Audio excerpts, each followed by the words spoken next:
रहमानुर्रहीम।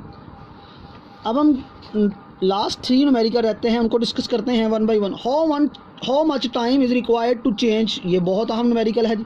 How much time हमने calculate करना है यहाँ पर टू चेंज इन मोमेंटम। तो डेल्टा पी आप देखें, डेल्टा पी दे दिया है 22 न्यूटन सेकंड, फोर्स आपको दे दी है 20 न्यूटन। इसके लिए सिंपल आपके पास जो फार्मूला है वो फार्मूला आपने याद रखना है।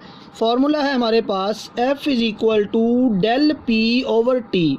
हमें टी चाहिए तो टी ऊपर आ जाएगा, डेल पी ओवर F। तो हमारे पास P की वैल्यू, डेल P की वैल्यू है हमारे पास 22, F की वैल्यू है 20। तो टाइम आ जाएगा हमारे पास, जब इन दोनों को तकसीम करेंगे, डिवाइड करेंगे, 1.1 सेकंड। तो ये हमारे पास T की वैल्यू आ गई। ये न्यूमेरिकल नंबर 8 है और बहुत अहम न्यूमेरिकल है। उसके बाद चलते हैं न्यूमेरिकल नंबर 9 की तरफ। तो न्यूमेरिकल नंबर 9 जो है हमारे पास,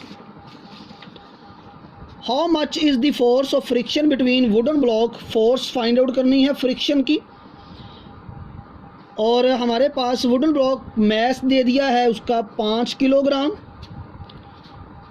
द कोएफिशिएंट ऑफ म्यू दे दिया है, फ्रिक्शन का कोएफिशिएंट जो है वो 0.6। Force F is equal to mu R, और R जो है इसका मतलब होता है mg। सो म्यू की वैल्यू 0.6, m की वैल्यू 5, g की वैल्यू 10। जब हम इन तीनों को आपस में मल्टीप्लाई करते हैं तो हमें बेटा जो आंसर मिलता है वो आंसर हमारे पास आ जाएगा 30 Newton.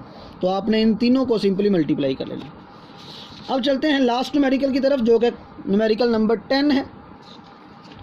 How much centripetal force is required. Centripetal force हमें फाइंड आउट करनी है। So force FC find out करनी।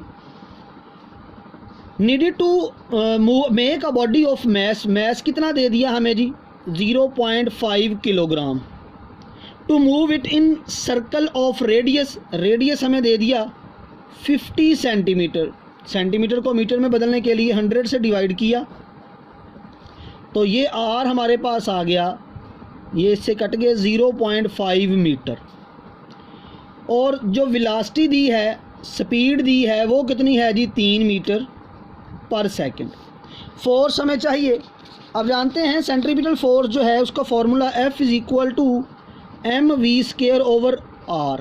तो ये फार्मूला है हमारे पास। इसमें सिंपल आपने वैल्यू पुट करनी है।